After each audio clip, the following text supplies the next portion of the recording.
The Ivy League awarded its very first championship in women's athletics. The sport was rowing.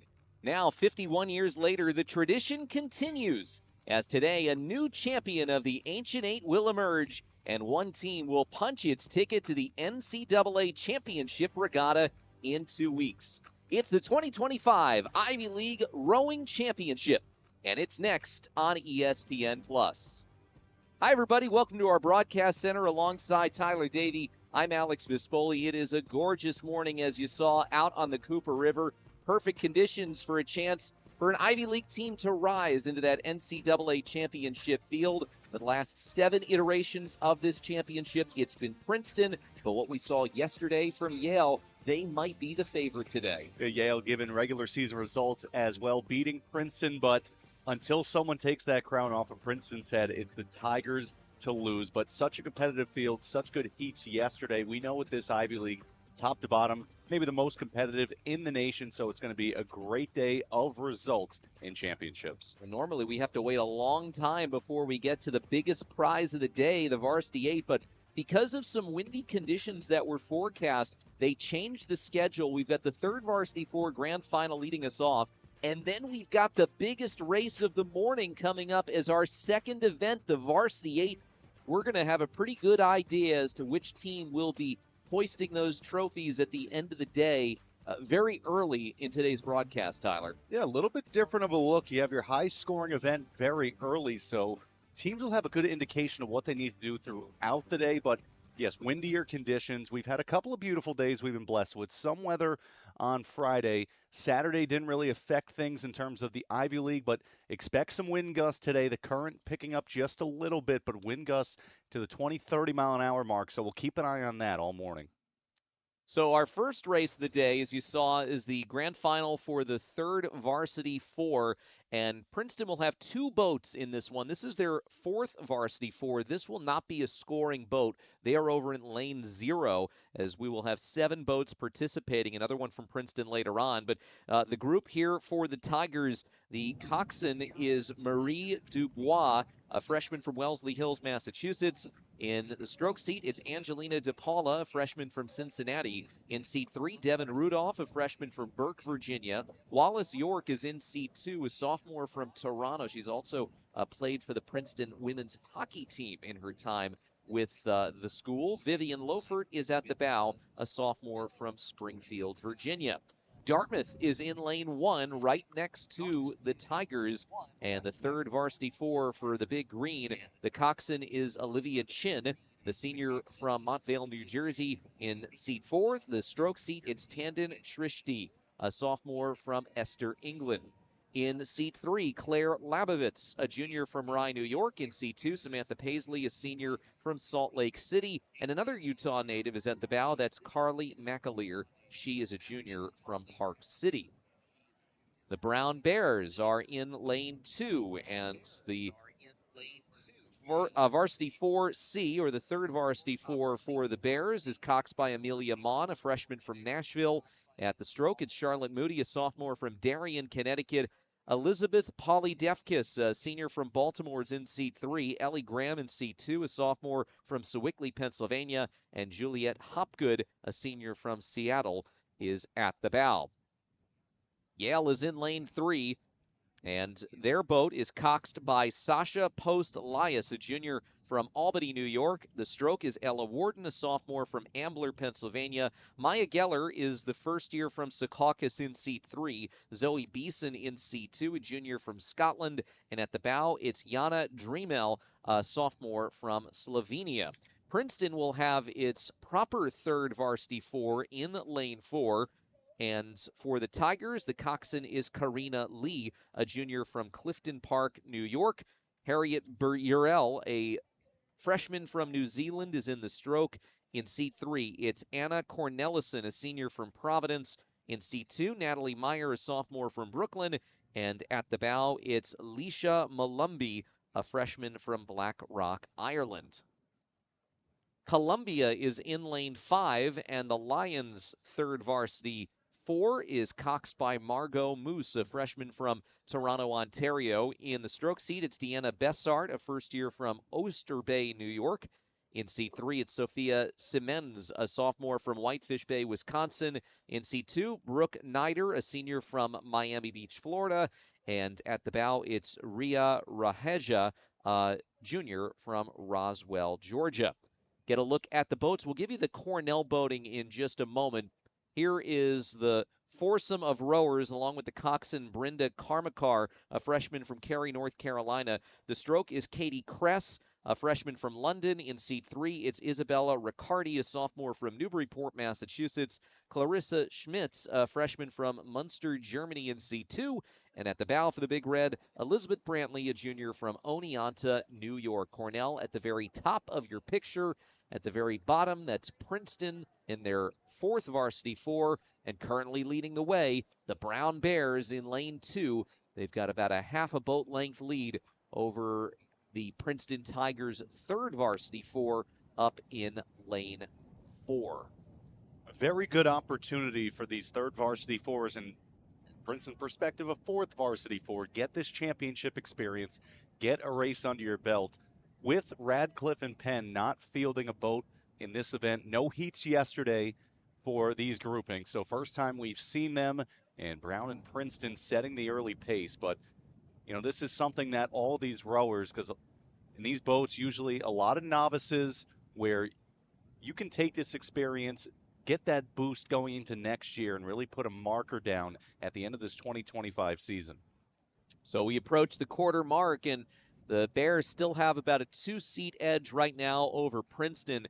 And Brown in this boat, they finished second at the grand final at Eastern Sprints in the third varsity 4 category.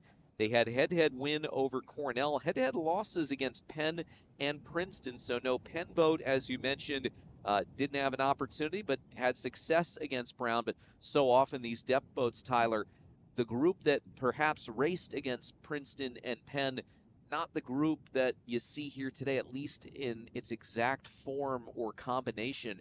Oftentimes there is so much jostling when it comes to the depth boats, and the group that you maybe start the season with in your third varsity four, you might only have the cox and one rower at this point in the year because of so much other movement, whether that's the improvement of the student athletes or potentially an injury or so. Injury, illness, just the complications of a long season, the adversity you deal with. But yes, there's so much jumbling around when it comes to lineups, trying to find the best cohesion, trying to find the best speed. And just speaking to all these coaches across the conferences that are on display here today, there are some boats that we have seen this weekend that the combination that's out there, it is their first time racing together.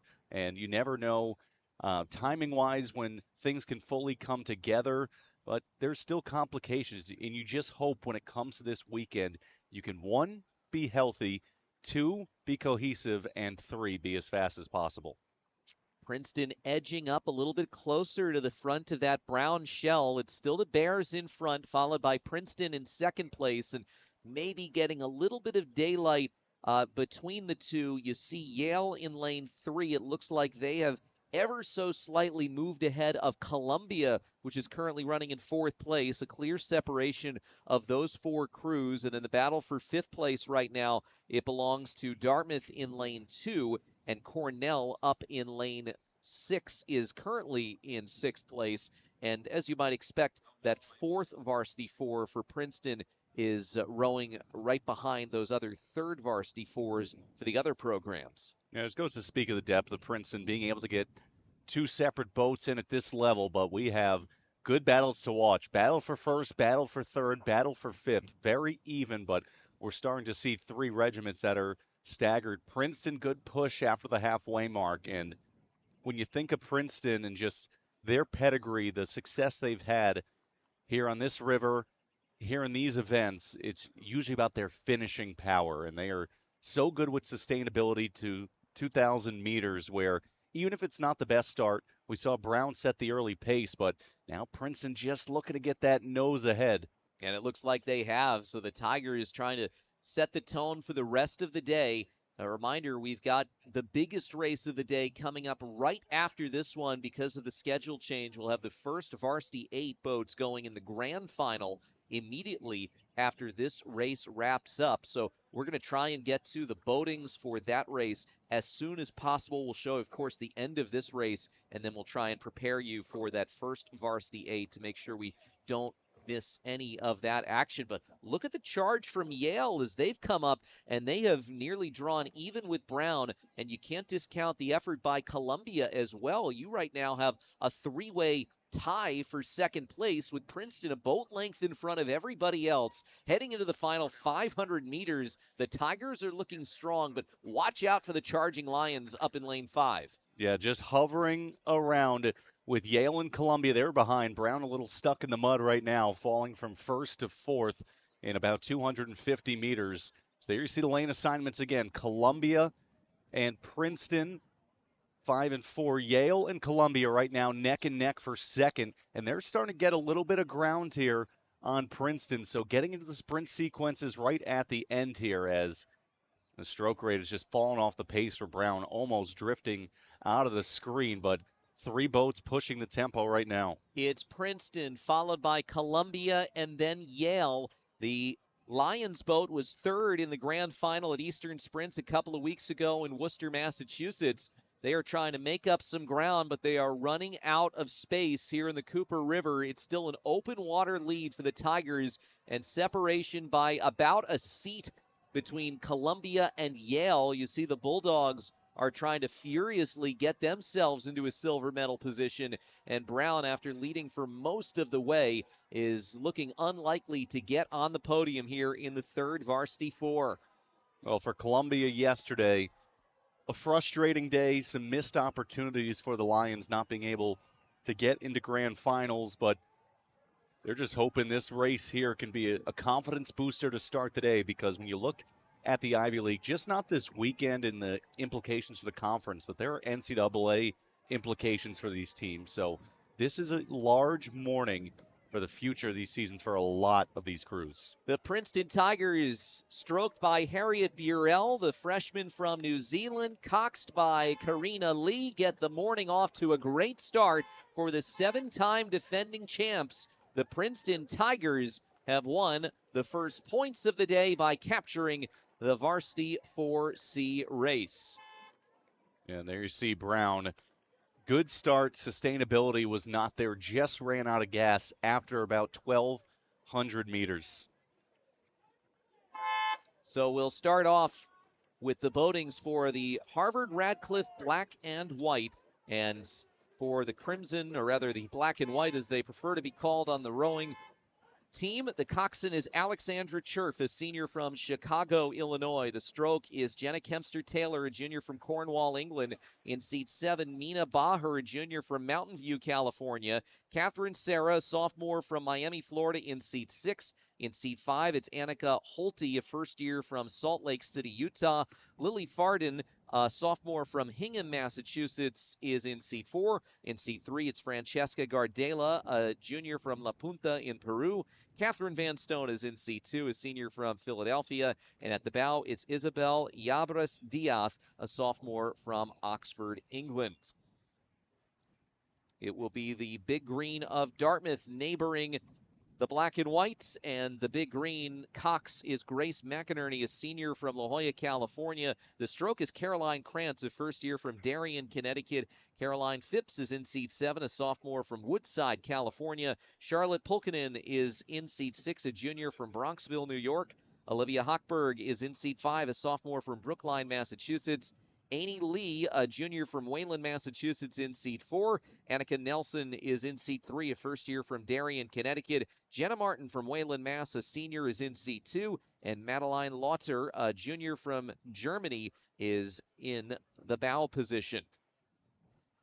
As for the Yale Bulldogs, the number 1 team in the NCAA regional rankings in this boat, the coxswain is Hope Galusha, junior from Manhattan Beach, California. The stroke is Violet Barletta, a senior from Boston. In seat 7, it's Maya Meshkulate, a senior from Mississauga, Ontario. It's the Yale captain in seat 6, Mia Levy, a senior from Des Moines, Iowa. In seat 5, Nicole Martinez, a junior from Paraguay. In seat 4, it's Christina Bourmo, a junior from Greece. Harriet Drake Lee is in seat 3, a junior from England. In seat 2, Lindsey Williams, a sophomore from Riverside, Rhode Island. And at the bow, it's Alexa von Schulenberg, a junior from Zurich in Switzerland. We are off and underway in our first Varsity 8. The biggest points of the day will be distributed in this race. We'll get to the rest of the boatings as you take a look at the crews taking off here on the Cooper River. The Princeton Tigers first Varsity 8, the Cox is Sarah Coven, senior from Piedmont, California. Margot LaRue is in the stroke. She's a senior from Haverford, Pennsylvania. In seat 7, Jolie Chernis, a sophomore from San Francisco. In seat 6, it's Anne de Croo de Young, a senior from the Netherlands. The captain for Princeton, Catherine George, in seat 5, a senior from Cheersley in the United Kingdom. Ellie Smith is in seat 4, a sophomore from Rye, New York. Samantha Smart in seat 3, a sophomore from Mill Valley, California. In seat 2, it's Zoe Shesky, a senior from Twickenham in England. And Carrie Grundling is at the bow, a sophomore from South Africa.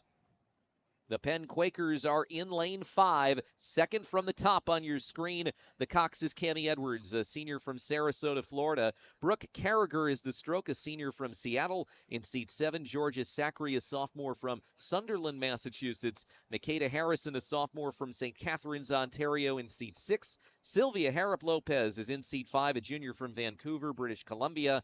Hannah Lamanowitz is in seat 4, a senior from Ambler, Pennsylvania. Marin Burgess is in seat 3, a senior from Wilmette, Illinois. Alessandra Benyon, a senior from Seattle, in seat 2. And at the bow, it's Jemima Wilcox, a freshman from Victoria, Australia.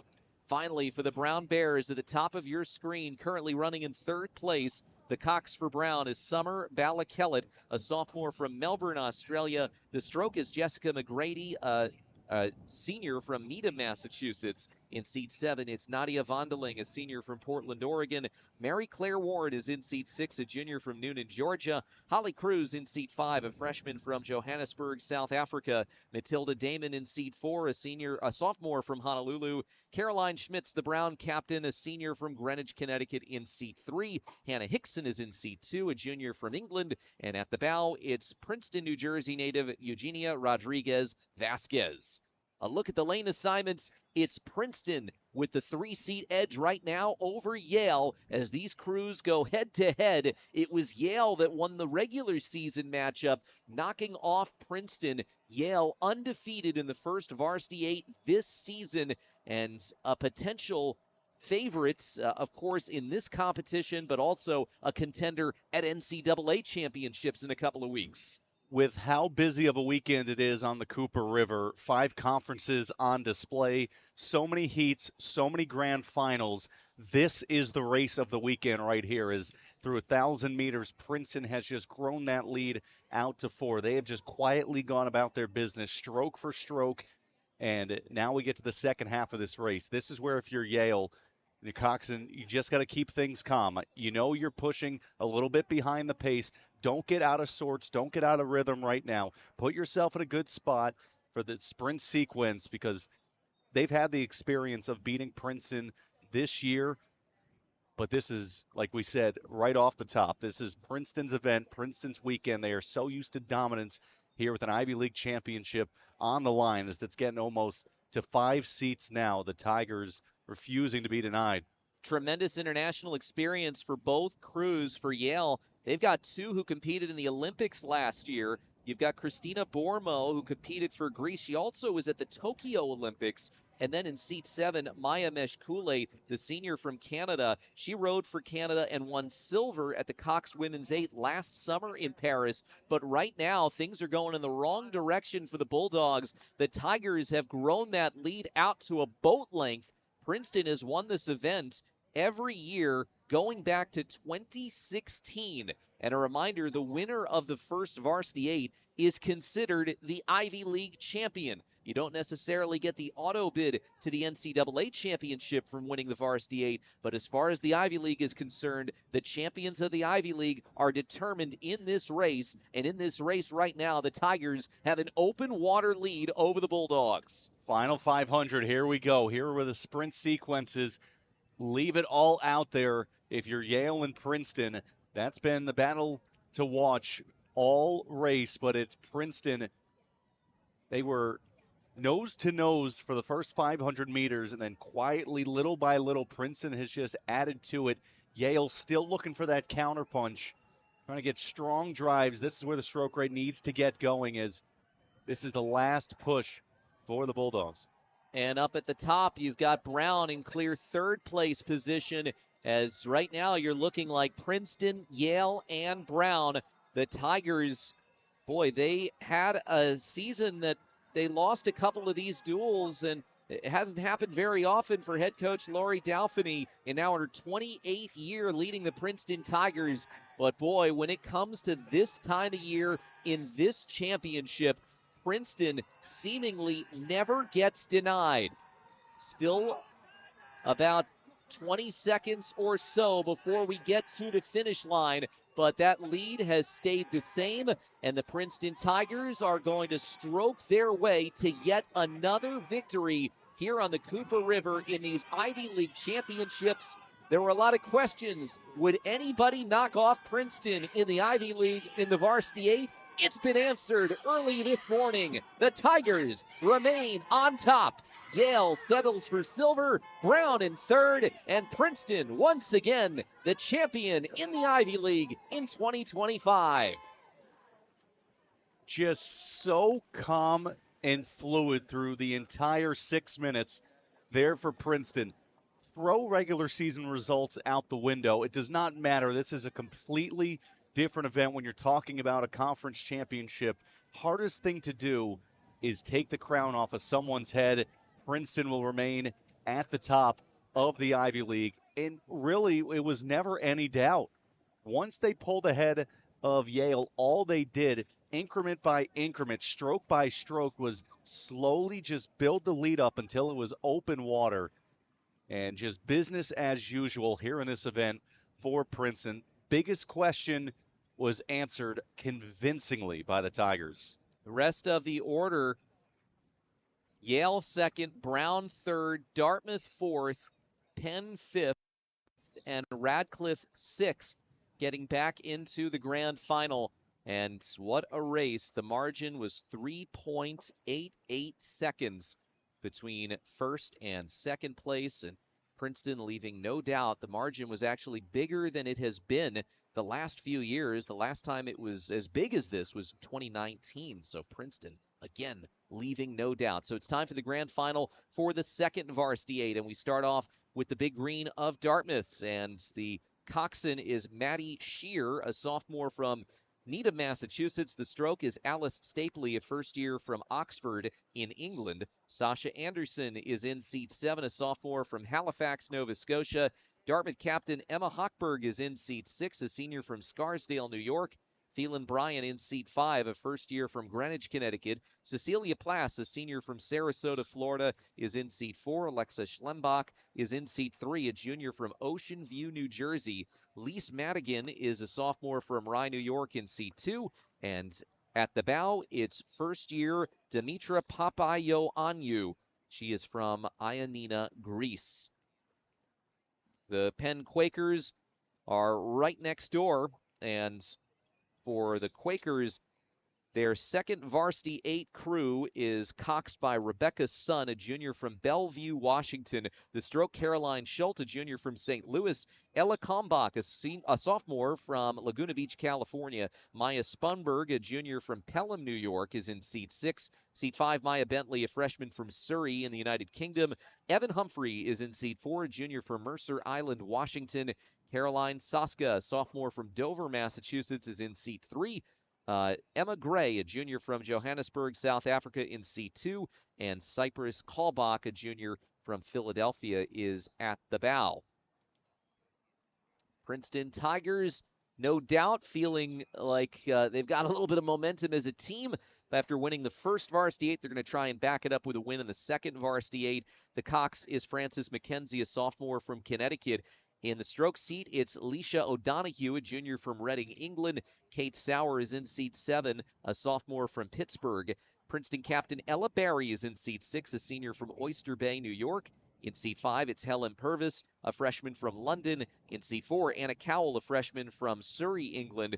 Alice Patton in seat 3, a senior from West Linton, Scotland. Nicole Dunn is in seat 2, a junior from Oakhampton, Great Britain. And Catherine Collup is at the bow, a senior from Cheltenham in the United Kingdom. Get you the rest of the boatings after we show you the start. You've got Princeton there in lane 3, third from the bottom. Just above Princeton is Yale. And the second varsity 8 for the Bulldogs, Cox by Sophia Garcia, senior from Concord, Massachusetts. The stroke is Anna Keating, a sophomore from Limerick, Ireland. Ailish Harkin is in seat 7, a sophomore from Henley-on-Thames in the United Kingdom. Imogen Cabot is a junior from Cambridge, Mass. in seat 6. In seat 5, Stina Nilsson, a sophomore from Denmark. In seat 4, it's Maeve Hennigan, a junior from Chicago. Seat 3, Mackenzie Eelson, a junior from New Zealand. In seat 2, Olivia Schnorr, a senior from Greenwich, Connecticut. And Lily Eels is at the bow, a senior from Sydney, Australia. Brown is in lane 5, second from the top as the crews are tightly bunched up. And for the Bears, the Cox is Caitlin Roddy, a junior from Delmar, New York. Isla Wilding is in the stroke seat, a junior from Edinburgh, Scotland. Audrey Roach in seat 7, a senior from Cleveland, Ohio. Ava Rothmeyer is in seat 6, a sophomore from Seattle. In seat 5, it's Brown captain Riley Cooper, a senior from White House Station, New Jersey. Sadie Bell in seat 4, a freshman from Putney, Vermont. Tessa Tompkinson is in seat 3, a junior from San Carlos, California. Ann Herring is in seat 2, a senior from Dallas. And at the bow, Lizzie Hedeman, a sophomore from Concord, Massachusetts. And finally, Harvard Radcliffe, the black and white. Their second varsity 8 coxswain is Bridget Conrad, a junior from Cohasset, Massachusetts. The stroke is Erin Hanrahan, a sophomore from Larchmont, New York. Alex Smits is in seat 7, a senior from Sydney, Australia. Orla Harvey is in seat 6, a sophomore from Richmond in the United Kingdom. Harvard captain Lindsey Braille is in seat 5, a junior from New York City. Amelia Clark is in seat 4, a sophomore from Newport Beach, California. Vivi Sun is in seat 3, a first year from Atherton, California. Bridget Galloway in seat 2, a senior from Ridgefield, Connecticut. And Harvard co-captain Leah Bailey is at the bow, a senior from Watertown, Mass. It is Yale's slight advantage right now over Princeton as 3 battles starting to emerge. Battle for first, battle for third, battle for 5th. That is Harvard Radcliffe and Brown at the top of your screen. Interesting day yesterday, you remember, for this grouping for Princeton. Broken skeg in the first heat that they tried to race, so that had to be rescheduled, placed later, but once they had a fully functioning shell, business as usual for Princeton. They came across in 6:18 yesterday. That was 3 seconds off the pace that was set by Yale in the first heat, but what we saw from the 6 that were able to move to the grand final, good bunching, good scores, fast time. So the way this is playing out right now is not really a surprise. You see Harvard Radcliffe at the top. They were third in that first heat, but they have had a good showing here as just across the halfway mark, Yale and Princeton as 2 middle lanes. Those have been the preferred lanes, racing the fastest. So halfway through, really good battle developing between Princeton and Yale. These crews did face off against one another on April 19th, so about a month ago, and it was at Princeton. It was won by the Bulldogs as they captured that competition. In fact, Yale won all 6 of the competitions in the second varsity 8 this season. But the same was true for the first varsity 8. The Bulldogs had not been defeated in a first varsity 8 race this season until just a few minutes ago when the Bulldogs lost to the Tigers. And we'll see if history repeats itself as 2 crews there in the middle, the Tigers and the Bulldogs going head to head. And then the bronze medal position, I should say, is up for grabs between Radcliffe, a slight lead over Brown. Radcliffe up in lane 6, Brown in lane 5. And now seeing maybe a little bit more separation with Yale inching that nose of their shell out in front of Princeton here. Well, Will Porter, Yale head coach, was pretty frank when talking about this second varsity 8, just saying that they're a younger group. Yes, they've had changes, and they've really yet to hit that top-end speed. They need to grow up on the race course and take ownership. And yesterday was a good indication that, that maturity and taking the ownership, the accountability was there. They delivered on the fastest time. You want to grow up? Here's where you grow up, right here. 500 meters to go. Princeton bearing down, and good push right off the start of this sprint. Just opening up a couple of seats now. Good response from Yale as Princeton was starting to go nose for nose. It looks like things have picked up as they are in the final quarter of this race. We'll show you those official results from the first varsity 8 that was completed a few minutes ago. Princeton winning the top spot, followed by Yale, Brown, Dartmouth, Penn, and Harvard Radcliffe. So those were the final times in the first varsity 8. And here we go with probably under a minute to go in this race. It has developed in Yale's favor here. Remember, the auto bid to the NCAA championship not awarded necessarily because of the winner of the first varsity 8. Of course, that certainly helps you out, but the team points championship and the auto bid still up for grabs, and this race is very important, not just who wins, but where potentially, if Princeton doesn't win, them coming in second place does them a lot of good. Well, here's Princeton. Here we go, starting to make that push. This is going to come right down to the wire. They've erased a couple of seat leads. Does not get better than this. Yale and Princeton leading the way. Here we go. It's a nose for the Bulldogs, and the 2v8 for Yale stays undefeated as they just edge Princeton, and then Brown comes from behind to knock off Radcliffe to claim the bronze medal. Radcliffe finishes in 4th, and Dartmouth will come in 5th place with Penn rounding out this grand final. Yale knocks off Princeton by the slimmest of margins here this morning. So it was Princeton in the first varsity 8, Yale in the second varsity 8, as the two biggest events in terms of points have wrapped up already here this morning. What a great race on a couple of levels. The one-on-one between the Elis and the Tigers, and then how about Brown pouring it on, almost overlooked because of the action at the top of the river. A very strong finish for the Bears, but this Yale team, that crew just matured in front of your eyes. That was been one of the things Will Porter has pointed out is they got to own it. They got to take accountability, find their top end speed. Well, that was blazing just over 6 minutes at 6:06. They win by 0.6 of a second.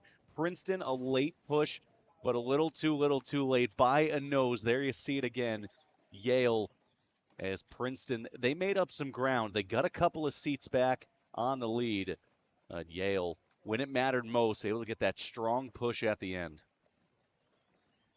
So the Bulldogs, they knew it. You saw some hands going up in that boat, and just doing some quick math, as far as the NCAA picture is concerned, it is awfully close right now. Princeton has 38 points. Yale has 37 points. And remember, there is still one more NCAA scored event to go for these Screws. It's the Varsity 4 Grand Final that will be coming up here in just a moment. That is our next event on the docket. So this race will determine whether it's Yale or Princeton or perhaps another squad which gets the auto bid to the NCAA championship. So we'll start off showing you the boatings for Penn. They'll be in lane 1 at the bottom of your screen when we shift to the aerial coverage. The Varsity 4 for the Quakers is coxed by Ella Valencia, senior from Lansdale, Pennsylvania.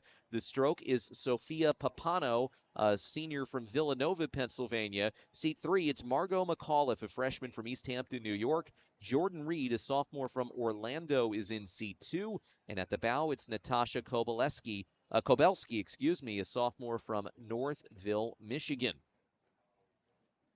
Dartmouth coming off a 4th place finish in the Varsity 8 Grand Final. Here they are in the Varsity 4 Grand Final, and their quartet of rowers will first start with the Cox, Marin Claire Hadley, a junior from Alpharetta, Georgia. In the stroke seat, it's Ba Alex, a sophomore from Los Angeles. Sophia Tyler in Seat 3, a sophomore from London. In Seat 2, it's Emma Borchers, a junior from Colorado. And at the bow, it's Dartmouth's captain, Ariana Stamato-Yiannopoulos, a senior from Seattle. Yale is in lane 3, and the varsity 4 is coxed by Grace O'Connor. O'Connor is a first year from Wynwood, Pennsylvania. The stroke, Lucy Richardson, a first year from Australia. In seat 3, Grace Murphy, a first year from Berwyn, Pennsylvania. A little bit of senior leadership in seat 2 with Eva Hoffmans from New Zealand. And at the bow, sophomore Laura Burton from Cambridge, England. Princeton once again right next to Yale, as the Tigers will be in lane 4. The coxswain for Princeton is Leela Dubois, a junior from Wellesley Hills, Massachusetts. The stroke is Ashley Abramson, a senior from Orinda, California. Nina Wheeldryer in C3, a sophomore from Dallas, Texas. Rachel Mark in C2, a sophomore from Brookline, Massachusetts. And at the bow, Cameron Price, a sophomore from Vancouver, Washington. Brown is in lane 5 as we are off in the varsity 4 grand final as the crews make their way down the Cooper River.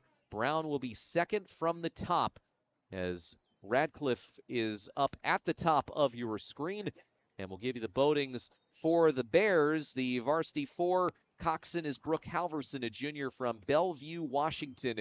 The stroke is Calissa Snyder-Cox, a sophomore from New Rochelle, New York. Louisa McLaughlin is in C3, a freshman from Belmont, Massachusetts. From New Zealand, it's Orla Fitzgerald, a freshman in C2. And at the bow, Adair Beck, a freshman from Greenwich, Connecticut. Finally, for the black and white of Radcliffe, the varsity 4 coxswain is Gina Marie Ricciati, a senior from Bridgewater, Mass. In the stroke seat, it's Christine Papaioannou, a sophomore from Greece. In the number 3 spot, it's Grace DeVita, a sophomore from Marin County, California. In seat 2, it's Claudia Chadwick, a first year from Westport, Connecticut. And at the bow, it's Alexia Fadavde-Madav, a sophomore from Heidelberg, Switzerland. Well, how often have we seen the team that gets off to the best start is able to sustain that? Very impressive right away from Yale.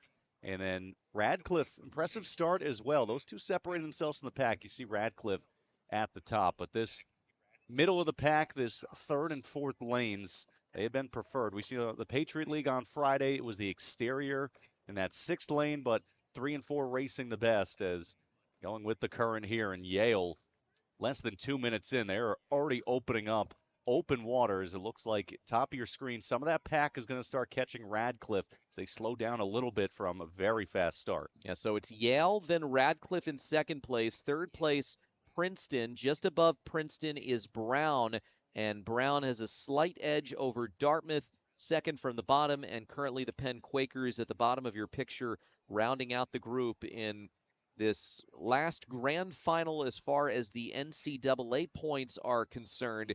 And again, the margin is just a point between Princeton and Yale for the auto bid to the NCAA championship. Princeton has 38 points, Yale has 37, and then Brown is further back with 30. The winner of this final gets 8 points. So the 2nd place finisher would get 7. And if Yale were to win the grand final and Princeton comes in 2nd, the two teams would end up being tied for that spot, and the tiebreaker would be to the team that won the Varsity 8 final, which of course was Princeton. So for Yale to get the auto bid, and I don't think Yale is nervous about not getting selected potentially as an at-large squad, but to get the auto bid, they would need to win and have Princeton come 2 spots below them, or some sort of combination where they finish 2 spots ahead of Princeton. Right now, things would be looking all right for that because it's Brown in 2nd place, Princeton in 3rd place, but we've seen the type of finishing kicks that these Tigers have had over the course of the day, and it'd be hard to take for granted that Princeton is not going to find a way to nestle itself into a 2nd place position. Yeah, and the way that things are weighted right now, it's setting up perfectly, and Yale trying to get those 8 points here, really not leaving any doubt in this one. Again, they're in a comfortable spot, and these are, when you talk about Yale and Princeton, 2 of the top 6 teams in the national rankings, so very comfortable and secure. But even outside of the Ivy League implications, I mean, you're seeing a good chunk of the field here, so you can stack yourself up against these other boats that really are vying for national supremacy. And Yale here in this varsity four, a strong start has kept up. They have been very consistent, and they've made it just a battle for second throughout this entire race. The Bulldogs have won the team points championship twice. Now, that is the bigger pool of races when you include the depth boats as well. They have gone to the NCAA championship, of course, many, many times, including in 2022, 2023, 2024. They have finished as high as second in that NCAA championship field back in 2004. And right now they're looking to clinch that auto bid into the NCAA championship. They've got an open water advantage, and Brown is doing the Bulldogs a solid right now because Brown leads Princeton by open water as it breaks down Yale, Brown, Princeton, and then Radcliffe. If this were to hold over the final 500 meters, the auto bid would go to Yale. Yeah, this is setting up to come down to 1 point. So Brown doing Yale a favor. Yale looks like they are secure. Will get the 8 points. Now it's just about Princeton. 7 points or 6. 7 puts you in a tie break, and Yale had that grand final in the varsity 8 victory. So there's no bigger Brown Bear fan right now than those 4 with Yale that are leading the pack. For Yale, this is a strong, very young, tough group. We told you there's a freshman Cox and a first-year Stroke and a 3-seat. They've got a sophomore at the bow. In their head coach, Will Porter, said they have no idea how fast they can be. They've learned a lot this season. They're getting a pretty good idea, given the strength of this field, nationally ranked crews, how fast they are. They've got a multiple boat length lead over the rest of the Ivy League, and they are cruising. And with just one senior in this group, that is the seat 2, Eva Hoffman's. Boy, the future looks bright, and it looks really fast for this first varsity 4 for the Bulldogs. Unlocked potential, untapped potential. That is what Will Porter is speaking of. When this team gets refined and seasoned and realize just what kind of speed they're capable of, they have made this a solo lead for a while. This has been very impressive from the Bulldogs and a good marker. They mean business with this young squad. Well, Yale didn't capture the biggest prize this morning, but they will get the auto bid with the first place finish in the varsity 4 to go along with their second varsity 8 win. Brown comes in second and Princeton in bronze medal position. That means that Yale will have clinched the auto bid to the NCAA championship, edging out the Tigers here with these last 2 victories. Radcliffe comes in 4th place, followed by Dartmouth and Penn in the varsity 4 grand final.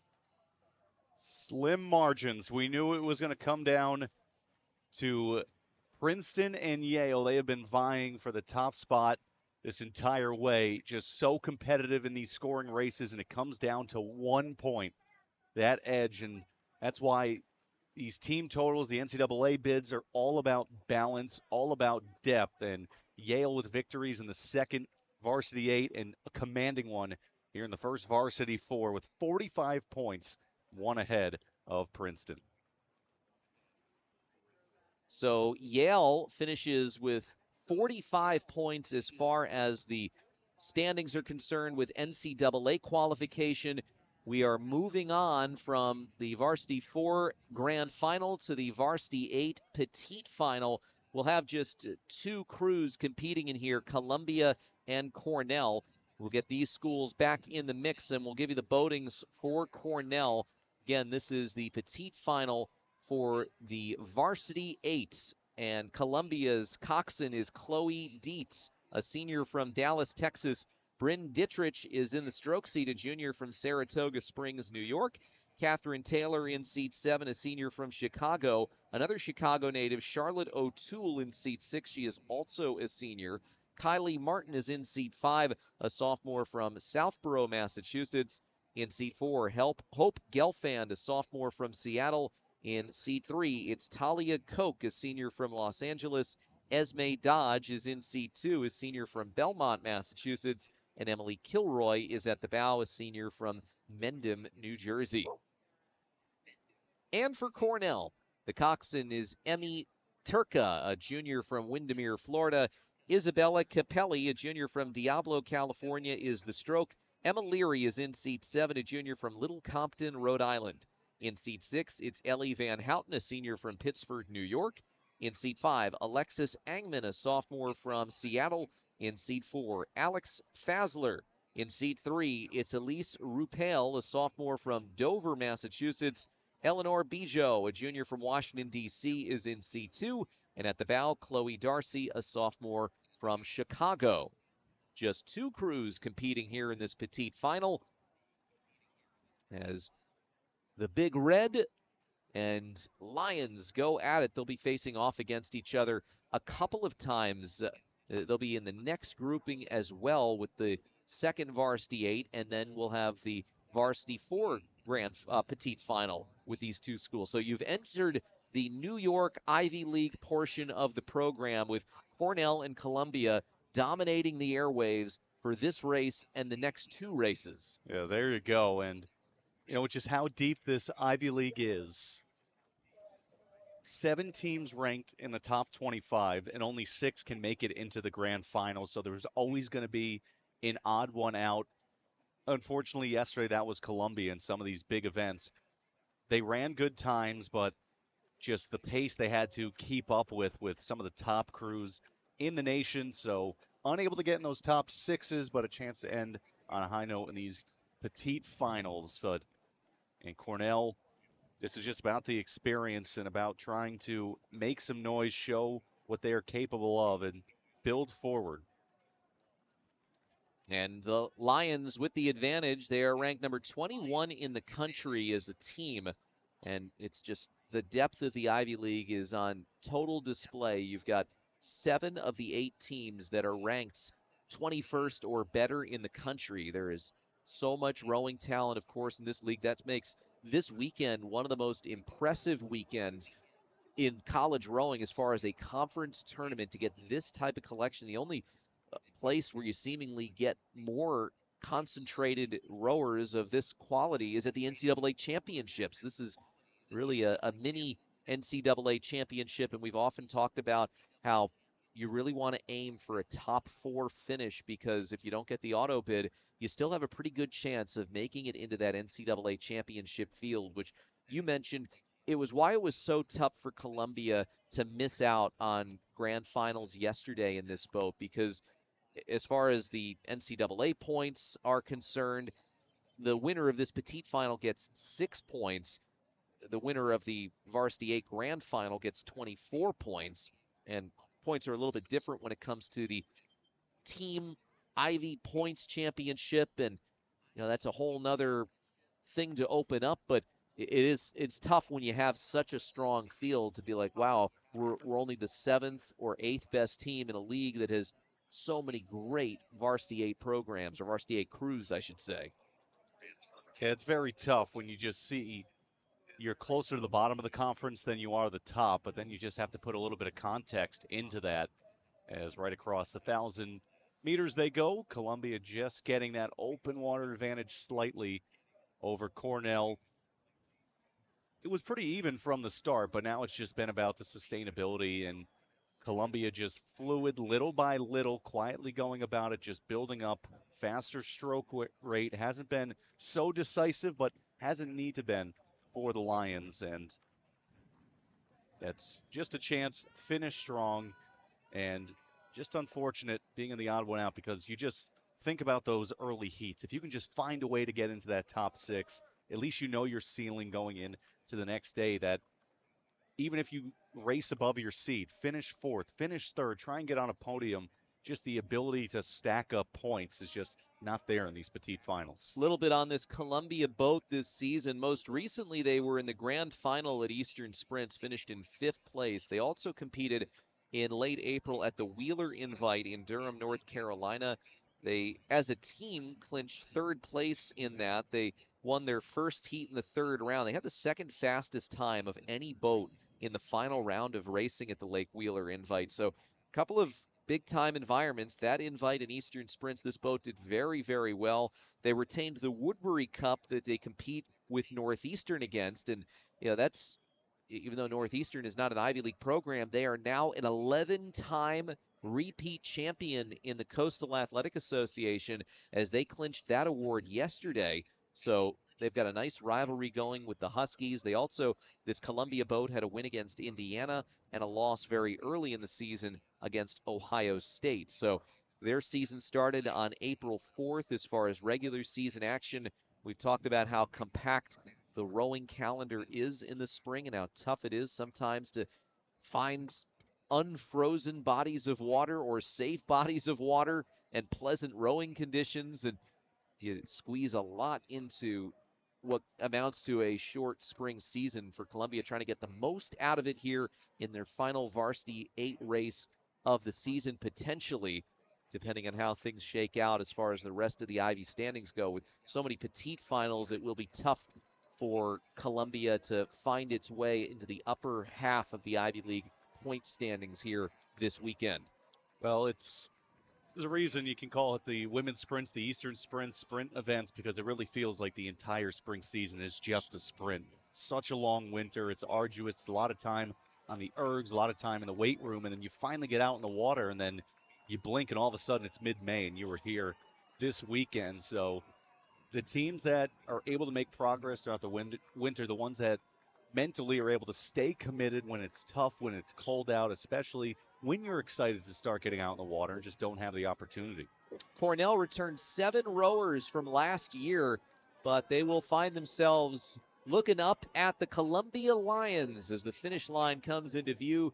Columbia will have enough to take the petite final in the first Varsity 8. They captured this back in 2019, and they finished 7th overall in the Varsity 8 standings here this season. So it's Columbia and then Cornell in the Varsity 8 Petite Final.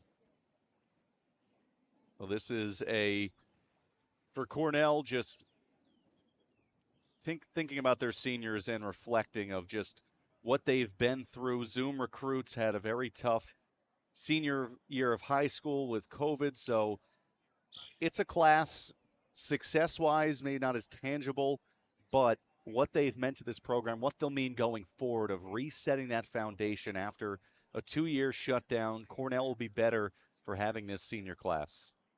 So these same two schools will be competing now in the Petite Final for the second Varsity 8, and Columbia's 2v8.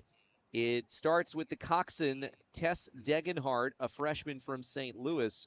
In the stroke seat, Addison Luce, a junior from Boxford, Massachusetts. In seat 7, it's Jordan Ismail, a sophomore from Wyckoff, New Jersey. Olivia McManus is in seat 6, a junior from McLean, Virginia. Melissa Isato, a senior from Brampton, Ontario, in seat 5.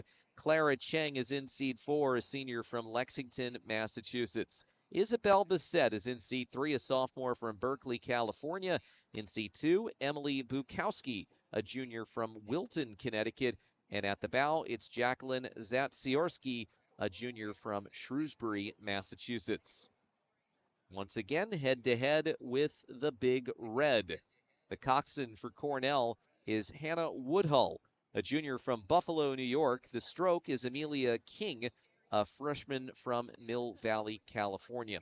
Sophie Monroe, a senior from Potomac, Maryland, is in seat 7. Slotted in seat 6, it's Ella Freimuth, a senior from Denver. In seat 5, Zoe Benitez, a junior from Annapolis, Maryland. Mary Gray is in seat 4, a sophomore from Marion, Pennsylvania. Seat 3, it's Hannah Healy, a senior from Piermont, New York. Seat 2, it's Kate Honnenberg, a senior from Shaker Heights, Ohio. At the bow, it's Kira McCarrick, a sophomore from Danville, California. Zoe Benitez in that engine room for Cornell. Steve Coppola, the head coach, just talked about her, just how positive she's been as a walk-on, what she has done for the culture. And it's just incredible in this sport where you just think about other sports across the board, how heavily recruited things are. People have been excelling in that sport their entire lives, just how many novices there are, how many walk-ons, how many people who are learning the sport on the fly. And then with that being said, able to make large impacts. And Zoe Benitez is one of those for Cornell. And it's just a testament to the person to learn something completely new. She was an ex-track runner, so switching to rowing and really excelling in it, just incredible.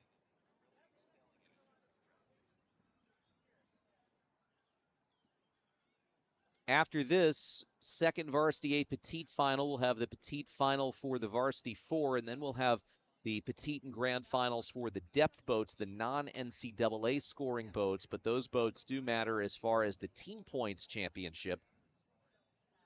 And we are off and underway. Columbia and Cornell going at it again here in this second Varsity 8 Petite final. Columbia at the bottom of your picture and off to a good start here. Trying to make this start stand up, already half a boat length up, less than half a minute in. And this is the type of start that you really dream of when you're going up against a squad like this, getting that early separation, trying to win the mental battle and force another crew to chase for an entire race, because it's such a tough feeling to be in when you're immediately behind. And here you see the margin of boat length so early into this race. This is exactly breaking the way that Columbia would have wanted. Exactly. That strong start, all of a sudden, mentally, it gets in the mind of the team you're racing against that quickly you already dug yourself a hole. Look at Cornell here, a little bit wobbly, getting close to the lane line and almost some contact with the buoy. So needing to straighten out Columbia. And when you get out to a start like that, you just feel so much more comfortable. Now you can run at your own pace. You can be comfortable. Everything is in front of you, and you can really control and dictate from there. And when you dig yourself an early hole, all of a sudden you get a little bit out of sorts. You start trying to overdo things maybe. You get a little bit out of tempo because you're just trying to find that extra push that wasn't there, and it's sometimes not a good thing. 500 meters in, it's an open water advantage for Columbia.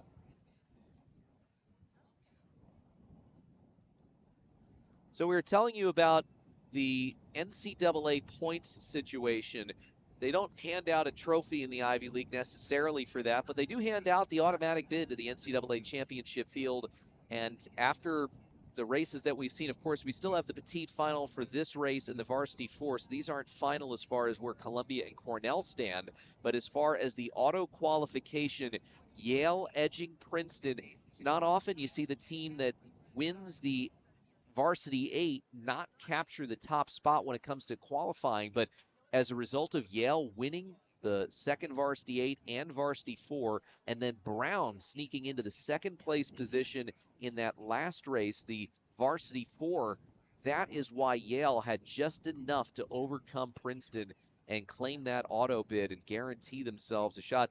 Now, Princeton, we feel pretty good about them getting into that NCAA championship field. And Brown obviously has a great chance too, but hey, they keep track of it for the auto bid, and we want to salute Yale for getting it done. Remember, last year it was Princeton, Brown, Yale, and Penn that all made the NCAA championship field. Princeton, the auto bid. The next three teams I mentioned were at-large bids and all finished in the top 10. Right now, this is what it looks like as far as the team points.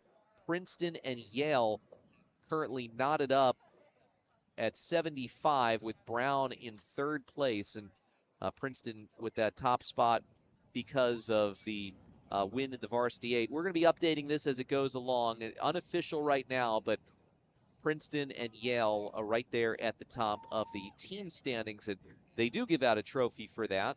They are presented the team trophy. There's a lot on the line, and I like the way the Ivy League does it too, where you get a trophy for the depth boats. So talking about the strength of the overall program, not just those scoring boats, the three races, the Varsity 8, the second Varsity 8, and the Varsity 4. So we already know what's going to happen, Yale, with the auto qualification, but it's good to have that honor. But we knew going into this weekend, you felt the most comfortable about Princeton and Yale, especially Brown, another top 10 program. But this is about showcasing depth, and we saw that right from the beginning of the day about depth of a program, how Princeton was able to have a fourth Varsity 4 boat in there, and winning with their third varsity four boat. So much internal competition in these programs. And the reason why they're so consistent, so good year over year is because you set a high standard, everyone's pushing each other, and everyone doesn't feel complacency. Everyone is trying to earn their spot. Is in this one here, about to go into the final 500 meters. And Columbia, strong start, and they have never looked back. Cornell was third in the petite final at Eastern Sprints with this boat, and Columbia was in the grand final at that same competition, coming in fifth place. So there was a little bit of separation between these crews when it came to the overall finish, where they were in Worcester a couple of weeks ago. It's a Columbia group that in seat 3, Isabel Bissett, along with up in the first varsity, Hope Gelfand. They were the only two first years in the NCAA squad last year. Really talented athletes to be able to rise to these boats and be NCAA caliber rowers. And you talk about somebody who is built to be a coxswain. Look at Tess Degenhart, freshman from St. Louis. She was in a booster seat in the car until 7th grade, so she always had that size advantage to maybe not have the booster seat go away in the car, but to be a perfect tag along for a boat of 8 women rowing. Having the best vantage point as well, and very used to having that spot. And can't say enough just about how important these coxswains are and just how much they need to be in tune with the technical parts of the race. You're keeping an eye on a million things at once. Stroke rate, tempo, timing, making sure that everyone is 1 through 8 together, and then also knowing when to pull the right strings, when to motivate, when to call for the sprints, as this has been decisive as Columbia goes across. It's Columbia with an open water victory in the second varsity 8 petite final, and Cornell will be finishing up its final strokes as they will claim second place in the petite final, as something they have done every year since 2018 here at these Ivy Championships. So second varsity 8 in the rear view mirror, and we'll take you back to the start line. Cornell and Columbia, they'll be reversed as far as which boat is where for this petite final for the varsity 4. And for Cornell, the coxswain is Charlotte Langlois, freshman from Toronto, Ontario. The stroke is Fabia Emblem, a junior from Oslo, Norway. In seat 3, Josie Moskovitz, a junior from Miami Beach. In seat 2, it's Anna Duffy, senior from London, who is one of the Cornell captains. Annie Koch, a freshman from Milwaukee, Wisconsin, is seated at the bow. And for Columbia, in our last head-to-head duel between these two programs in these petite finals, the varsity 4, Isabel Bush, a senior from Greenwich, Connecticut, is the coxswain. Alexandra Cardwell is in the stroke seat, a sophomore from Minneapolis, Minnesota. In seat 3, it's Sophia Brawweiler, a first year from New Canaan, Connecticut. Shannon Breimer, a first year from East Greenbush, New York, in seat 2. And at the bow, it's Debelina Sen, a sophomore from Princeton, New Jersey. Now, Cornell, they had really talked about coming into this weekend just about really trying to back things up after what they felt really good about at the Eastern Sprints. Head coach Steve Coppola said they were really energized from their performance, and those sprints, those large events, they give you such a good indication of where you are and something you can take back with you back into training, and just that little talking piece and that building block that you're in a better spot maybe than you thought. And you need those type of events too, with how long the winter can drag on and not many events early on in spring to just give you a good marker. Biggest thing now coming from that, can you build on it? Because after you're able to race a couple of good races at sprints, can you repeat it? And Steve Coppola said habit forming is so important, especially when you have a young core on a team. Consistency sometimes can lack, so it's not just about having one good race, it's about turning one into two and then two through the rest of your season.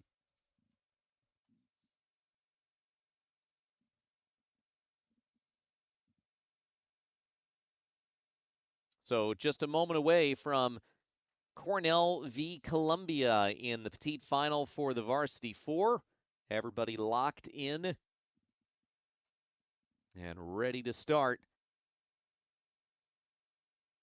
In this race a year ago, Columbia was 6th overall. They were in the grand finals in 2024 in all of their crews. It was the first time that the Lions had achieved that since 2013. And now Cornell and Columbia both trying to get themselves back in alignment. Columbia looks like it's pointed a bit askew as well, but feeling comfortable at least. And now we are off and underway. Columbia at the top, Cornell at the bottom. Cornell in this race a year ago was the second place finisher. It's where they've been each of the last 4 times this championship has been held. And another good start here for Columbia as they try and put themselves clear early on. These starts, we've talked about how important they are from a mental standpoint. Of course, you got to be able to keep it up physically, but you can see stroke rate a bit higher right now. Columbia's doing a much better job of moving that water. You talked about how Cornell is really kind of rebuilding the program. That's not the only challenge that they face this year. You know, the weather in central New York in the spring and the rowing season can be so difficult to deal with. They actually had snow when they raced Princeton and Harvard. That race was not held in Ithaca. It was at Saratoga Springs, but still rough conditions. Remember hearing from the Harvard coaching staff as well how crazy the weather was that day and that weekend. Difficult conditions to row in. Princeton was able to overcome them the most, but boy, these crews, of course, all based in the Northeast, have had to deal with the unpredictability of a tough spring. I use that in quotation marks, how tough the weather has been, and you really have to rely on all that training that you do indoors and hope that it can translate when you do get out on the water. Yeah, limited opportunities. There's 6 inches of snow in mid-April out of nowhere, and well, it's New England. And when you finally feel like things are starting to turn around, we had some beautiful days even here in the Northeast, in New Jersey. Temperatures in the 80s, and then next week, dropping right back into the 50s. So still not there yet. Unpredictability. If it wasn't unpredictable, it would not be Northeast weather. For Cornell, they've got their captain, Anna Duffy, in C2, and she's one of the captains of this group, and the captains have been so steady and engaging this year for the Big Red, making sure that nobody falls through the cracks, and have done a really good job leading this team. And uh, all of these coaches have been so appreciative of the captains and the jobs that they've done. The other captain is Grace Michalowski, who's not rowing on this boat. She will be seen a little bit later on the third Varsity 8, but the two co-captains, Anna Duffy and Grace Michalowski, doing a terrific job leading this Cornell program. And despite the tough start and despite the choppy conditions that have increased here as the morning has gone on, the advantage has not grown significantly in this race for Columbia, as the Big Red have done a really nice job of keeping things within the margin of close and also the potential a chance to try and come back on the lines. But right now it's pretty clear that these crews are fighting some of the conditions here.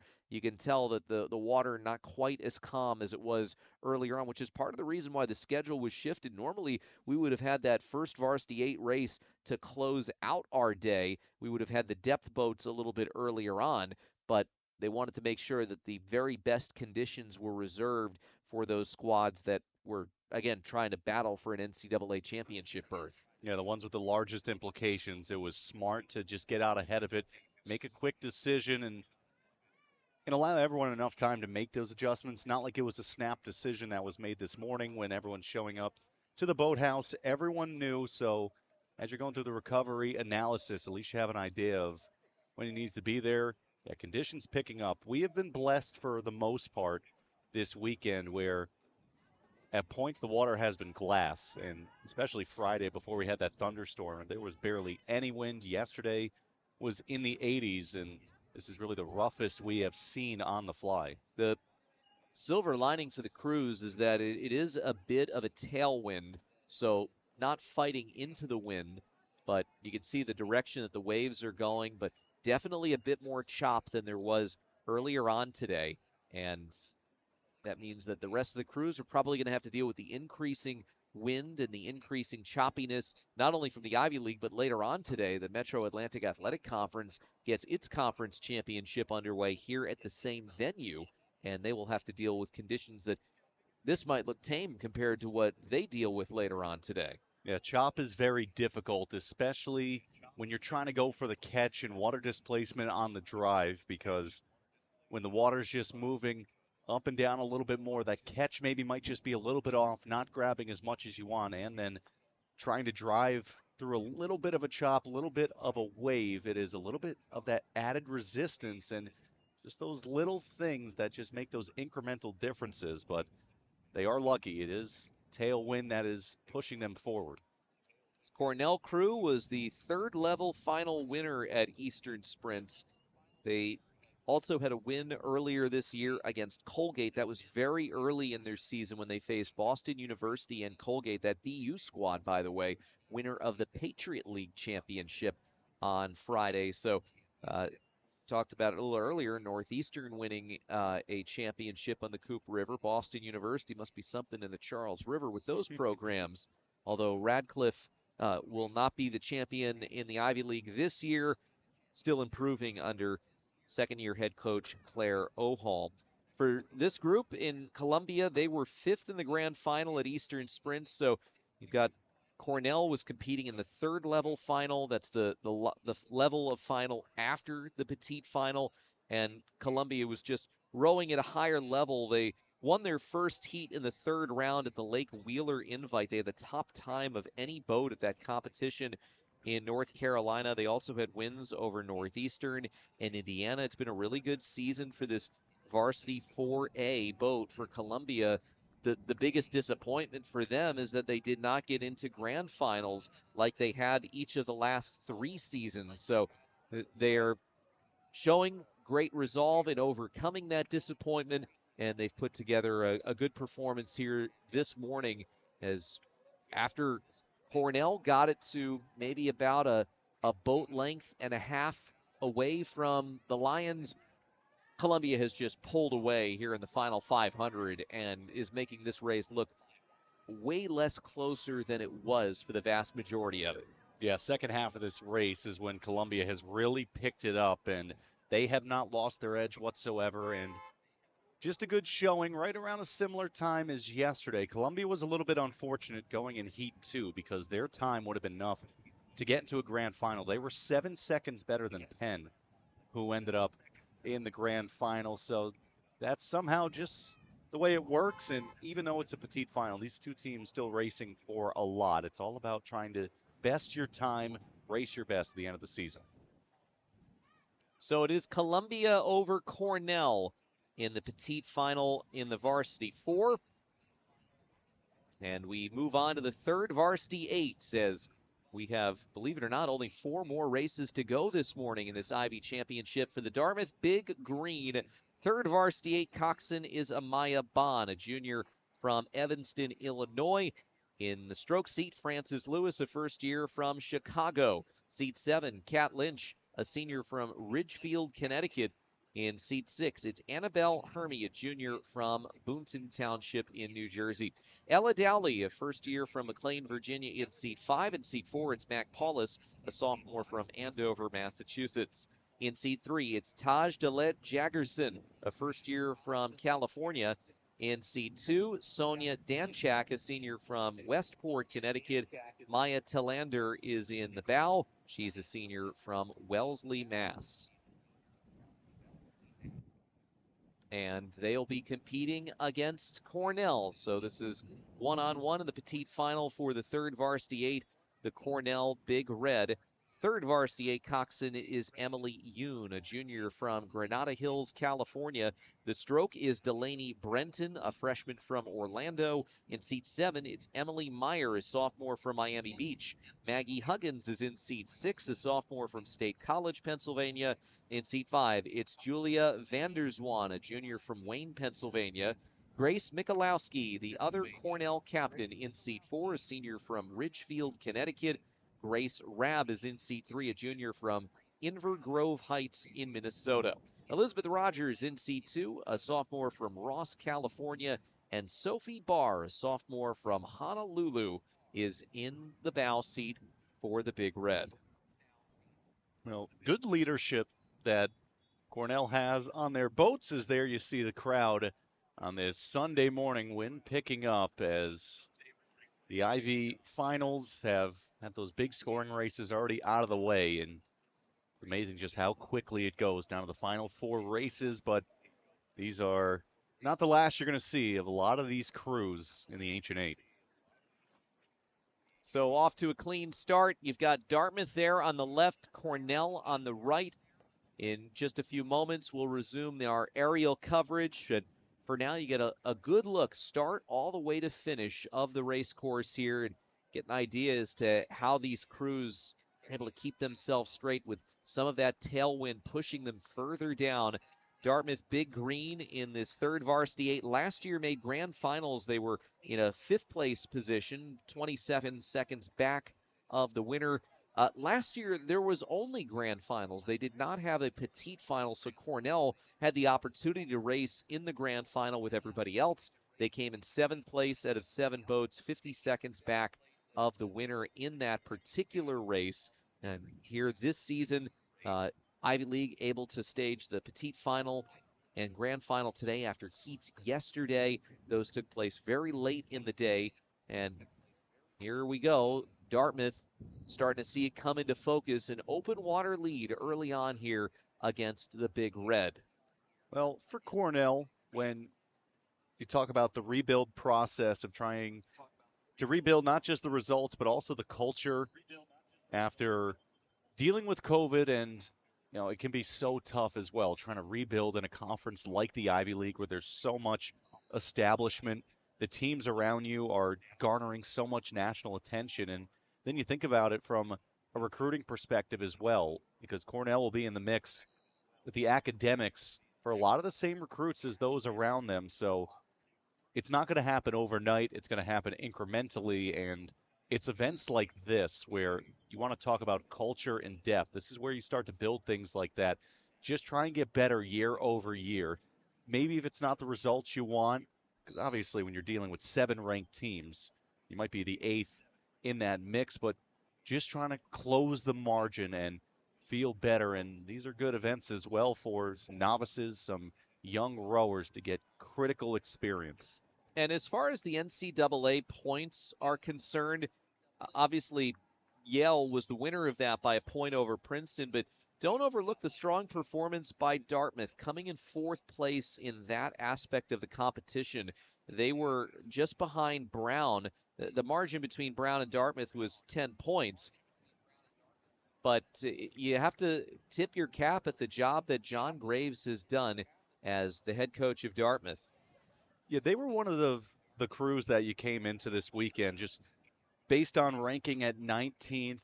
It was, just talking so much about that cut line where 4 teams had made it. As there you see Dartmouth, good showing.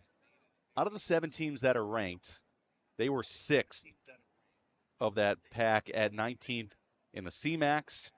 They were 6th as well. So teams talk so much about beating your seed, and Dartmouth, it was a good job of doing that. And, for John Graves, he said this is the first year in a while that the Big Green has been in the conversation for NCAAs, and that was really exciting and didn't affect how they approached their process with getting the team ready, the preparations, everything that goes into this weekend. But it does bring some energy around the program, and he said that year 2 has felt in many ways like a continuation. of year one when he was leading the team. And he is no stranger to Hanover. Prior to becoming the head coach for the women's program, he was the assistant for the Dartmouth men's heavyweight program for a couple of seasons. He was hired as the head coach for the Dartmouth women in July of 2023. He's got experience on big-time rowing staffs. University of Texas was there for the NCAA championships in 2021. He also was an assistant at Michigan and a veteran of the U.S. national rowing program. So it certainly brings some tremendous credentials. And with the job that he's done up in Hanover, it might not be long before we're talking about Dartmouth edging itself into the top three, into a podium position at these championships. So really nice work by the crews from Dartmouth. Of course, things move a little bit slower in rowing than in other sports. I've had coaches tell me, that the pace of change in rowing is glacial. You're not going to get a lot of worst to first turnarounds from one year to the other. And, we've had other coaches talk to us about the building and rebuilding process and how it is a process. You can't rush it. And not only do you have to grow your athletes physically, you have to build a culture, and you have to do so many things from a holistic standpoint to get your team into a position to what we see from a Princeton, a Yale, these squads, Brown, so much tremendous history that once you get there, probably a little bit easier to stay there because everything has been established. No, by no means is the work easy that you have to put in to get to that level, but as far as the expectations, seemingly as soon as those student athletes walk in the door, they already know what's expected. Yeah, the foundation is already set, and yeah, again, it can't be night and day just because you think about how large these rosters are, how many boats there are to fill. So it's not like one recruiting class can just completely change the course of things, but it's about using that one recruiting class, compounding to the next recruiting class, and just getting better and better year over year because there is so much establishment in the sport where if you're trying to knock on that door, it takes time, and you got to trust the process, and you got to realize that there's beauty in the process, beauty in the building. And for Dartmouth, too, when John Graves talked about, this is the first time in a while that there's been that NCAA conversation, like you mentioned. For some teams, they can wilt under that pressure of, feeling like they have to perform an event like this. Very strong finish here in the third varsity 8, but Dartmouth showing out when they needed it most. That is a credit to the character of this group. So Dartmouth crosses, followed by Cornell, and the petite final comes to an end in the third varsity 8. That will bring us to the grand final in the third varsity 8. We've got 6 crews participating, so we'll have bigger fields for most of the rest of our races. Start off with the Brown Bears. They will be situated over in lane 1. The third varsity 8 coxswain for the Bears is Fiona Daly, a sophomore from Portsmouth, Rhode Island. Sophie Perkel is the stroke, a freshman from Litchfield, Connecticut. In seat 7, it's Renee Novakova, a freshman from Czechia. In seat 6, it's Francesca Kiki Frame, a junior from Queens, New York. Sophia Smith is in seat 5, a junior from Jupiter, Florida. In seat 4, it's Annabelle Harbold, a junior from Washington, D.C. In seat 3, Anna Beinhocker, a freshman from London. In seat 2, Ella Bogue, a sophomore from Chatham, New Jersey. And at the bow, Olivia Tingley Kelly, a junior from Elkins Park, Pennsylvania. Penn Quakers hoping to make some noise in lane 2. And their coxswain is Maureen Khan, sophomore from Sydney, Australia. The stroke is Maggie McGuinness, a sophomore from Cuttison, England. In seat 7, Charlotte Dozier, a freshman from Huntington Beach, California. Julie Arena in seat 6, a freshman from San Francisco. Anna Johnson is in seat 5, a sophomore from Newtown Square, Pennsylvania. In seat 4, it's Lauren Freylat, a junior from London. In seat 3, Serena Lowy, a freshman from Kent, Connecticut. Zola Young in seat 2, a freshman from Portland, Oregon. And at the bow, it's Julia DeMeo, a junior from Mill Neck, New York. Harvard Radcliffe Neighboring Penn in lane 3 in that bright yellow shell. The coxswain for the third varsity 8 for the black and white is Sophia Bronco, a first year from Hanover, Massachusetts. Rachel Egan is in the stroke, a sophomore from Cheltenham in the United Kingdom. Gabriela Hernandez, a first year from Milton, Massachusetts, in seat 7. Susanna Solberg, a junior from Flower Mound, Texas, in seat 6. In seat 5, it's Joy Wingard, a first year from nearby Cambridge, Massachusetts. Jesse Johnson, a first year from Charleston, South Carolina, in seat 4. In seat 3, it's Alexandria Lang, a senior from Los Angeles. Liv Bolitho is in seat 2, a senior from Del Mar, California. And Olivia Sullivan, a junior from Boston, is at the bow for the black and whites. Yale is third from the top, right next to Harvard Radcliffe. They're about to start in the grand final for the third varsity 8. And as you see, the Bulldogs are off and rowing. Their coxswain is Sita Phillip, a first year from London. Another London native is in the stroke seat, another first year in Tess Peak. Patty Mullen is a junior from Belfast, Ireland, in seat 7. Marie Ram in seat 6, a senior from Denmark. The international connections keep up as Maddie Novotna, a junior from Czechia, is in seat 5. Finally, a little closer to home in seat 4, it's Sophie Craver, a senior from Princeton, New Jersey. Claire Cummings, an Oakland native, a junior, in seat 3. Riley Harris is in seat 2, a first year from Orlando. And from the nation's capital, at the bow, it's Aurelia Kors, a sophomore. Princeton is in lane 5, and it looks like the Tigers have gotten out to a slight lead on the rest of the field. The coxswain for Princeton is Christina Lee, a junior from El Paso, Texas. Mia Brown is the stroke, a junior from Walton, England. Mallory Jones is in seat 7, a freshman from Waynflete, Ontario. Emma Goodhart is in seat 6, a freshman from Fenwick, Ontario. Aoife Maloney, a senior from Leixlip, Ireland, is in seat 5. Whitney Wise in seat 4, a junior from Greenwich, Connecticut. Rebecca Schmidt is in seat 3, a freshman from Schenectady, New York. Devin Pickaver is in seat 2, a sophomore from Peterborough, England. And Katie Shawaran is at the bow, a junior from Moorestown, New Jersey. And rounding out this group, it's Columbia at the top of your picture. The Lions coxswain is Rebecca Young, a sophomore from Seattle. Lizzie Coyne is in the stroke seat, a senior from Larchmont, New York. Kate Miller in seat 7, a first year from Nashville, Tennessee. Maddie Gokal is in seat 6, a first year from San Diego. Andrea Vergara is in seat 5, a junior from Lima in Peru. And Alex Crow is in seat 4, a senior from Moorestown, New Jersey. Seat 3, Rachel Dowd, a first year from Omaha, Nebraska. Maya Jam in seat 2, a sophomore from Greenwich, Connecticut. And at the bow, it's Aaliyah Greenberg, a sophomore from Marin County, California. Good bunch right now. Not much staggering and not much separation, as it's Princeton got off to a good start. Radcliffe starting to catch up. They are nose and nose. Yale right behind them. Bottom of your screen. A little bit of a wobble, having to recover. But you see yesterday, there were, of these 6 teams that all clinched their spot in this grand final, as Browns start to straighten things out. They're dealing with the win down there in lane 1, but of the 6 teams that make it, they were all separated collectively by around 5 seconds. So this should be very competitive, and it is a 3-way tie for first. Yale driving ahead as we're about nearing the halfway point in this one. And again, you talk about the depth of boats and the team totals for that other championship and trophy that is on the line. This is very important.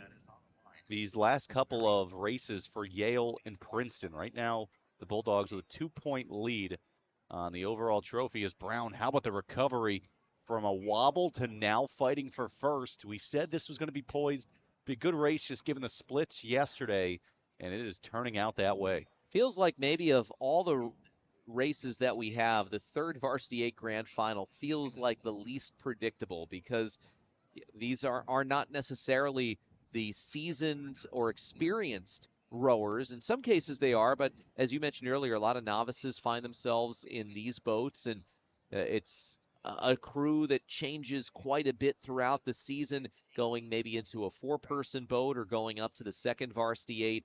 at times, and trying to find that combination can be really difficult to coach these boats as well. For oftentimes there'll be an assistant on the staff who is in charge of the third varsity eight, just like there's an assistant in charge of the fours, and it can be really difficult to figure out what the combination is when the lineup keeps changing up and down. But there you see third from the top.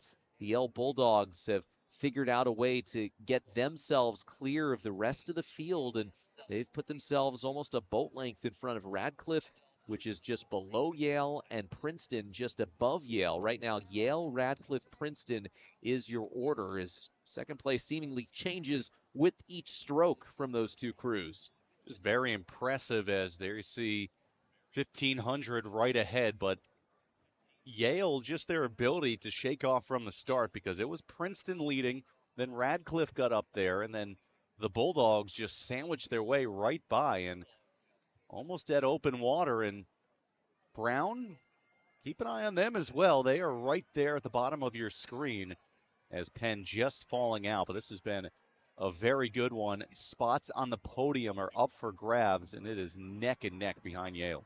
Yale certainly does not have a novice in their stroke seat with Tess Peak. She started rowing at the age of 12 when she was in England. She rowed for the Lee Club before moving on to the Tideway Sculler School, so a ton of experience there. And it's a mix in this third varsity eight for Yale of older and younger athletes, talented, hardworking, and they put themselves in a great position with an open water lead. But look at the charge and the dramatic race from Brown there at the bottom of your picture.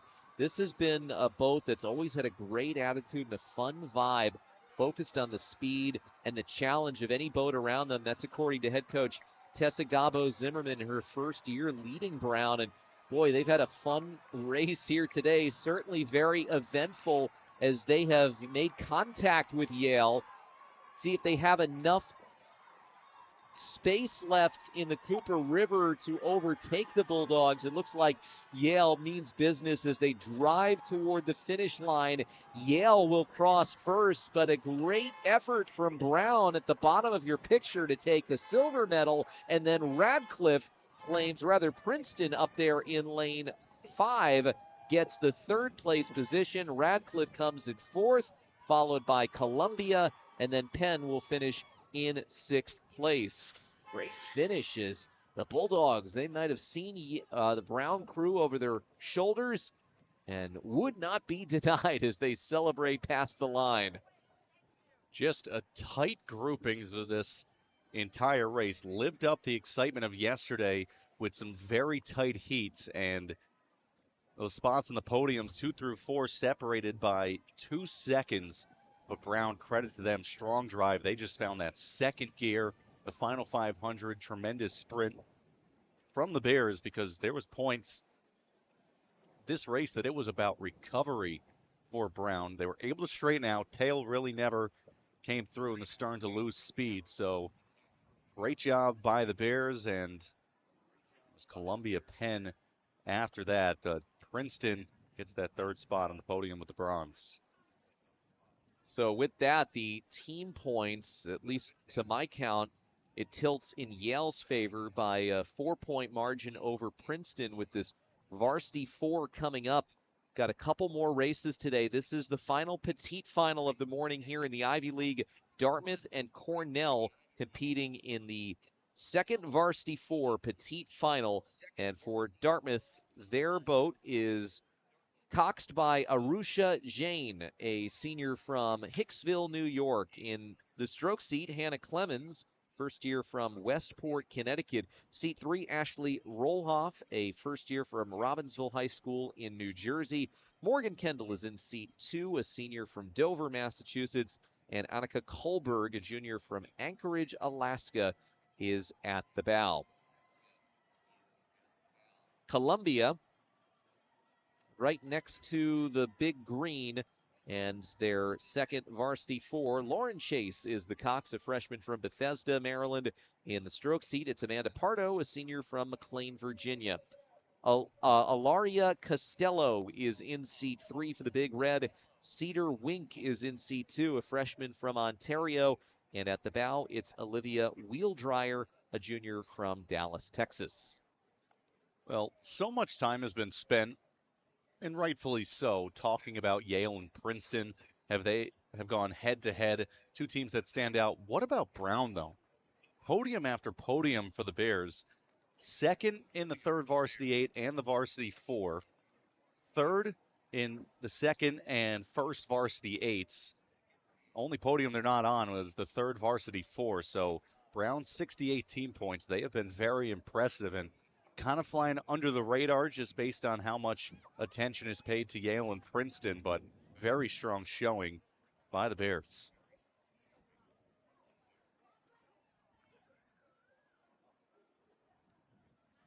As far as the team standings, it will come down to that varsity 4B final, which comes up right after this.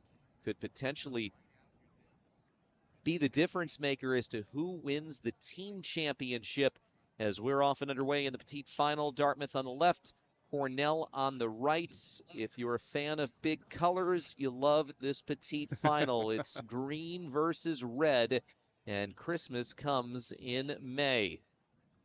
Dartmouth with this second varsity 4. They were 6th in the grand final at Eastern Sprints. They already have a win over Cornell. That was part of a 3-team duel between the Big Red and Northeastern. They lost head-to-head against Yale and lost also to Boston University, but had in that same race wins over Northeastern and MIT. They also raced very early this season at the end of March at the Sarasota 2K, where they were second in the grand final. This is a Dartmouth crew. You mentioned it yesterday, getting back Morgan Kendall in that second seat. The senior from Dover, Massachusetts, got her back from injury, and that really improved the crew. John Graves said he's excited to see them take a step forward this weekend. He also wanted to make sure he gave a shout out to Arushi Jain, the senior coxswain. She's made such a big impact on the program and handling her responsibilities with aplomb here, and she's got her team to a boat length lead over Cornell in what is going to be the final race of the weekend for both of these programs. A chance to end on a high note based on times and splits yesterday. They were obviously in different heats. Dartmouth 736, Cornell 746. That was a very tight grouping in that second heat yesterday. In the second varsity 4, Brown, Princeton, and Columbia, they were separated by 5 seconds. So Dartmouth, you'd mentioned return from injury, and it can be a little bit of a process getting back to 100% and refining that chemistry again. But when you talk about experience, talk about drive, it is just so good because you never know. It is so difficult throughout the course of the year. So much can happen, whether that is athletics related, life related, where you can face adversity and not have your full showing out there. So the biggest goal, just be healthy at the right point of the season and down the stretch. And Dartmouth trying to put a bow on this of what was a very good showing across the board. So Dartmouth open water advantage.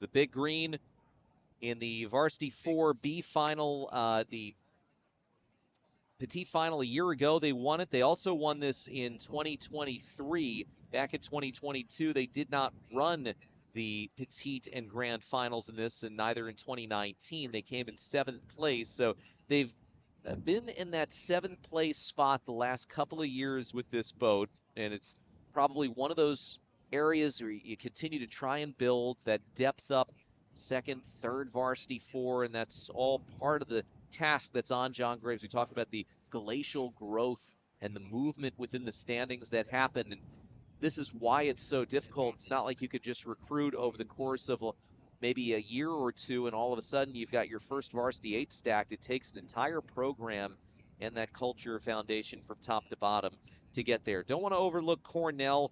They were second in the petite final at Eastern Sprints in this boat. They had a win over Colgate as well, head-to-head. And, Steve Coppola, the former Princeton rower himself, now in his 6th year as head coach of the Big Red, he wanted to give a shout-out. I think you talked about this a little earlier, to the seniors on his program. They were recruited via Zoom, and they've been a group that was energized from sprints. They had a good experience at Eastern Sprints earlier this year.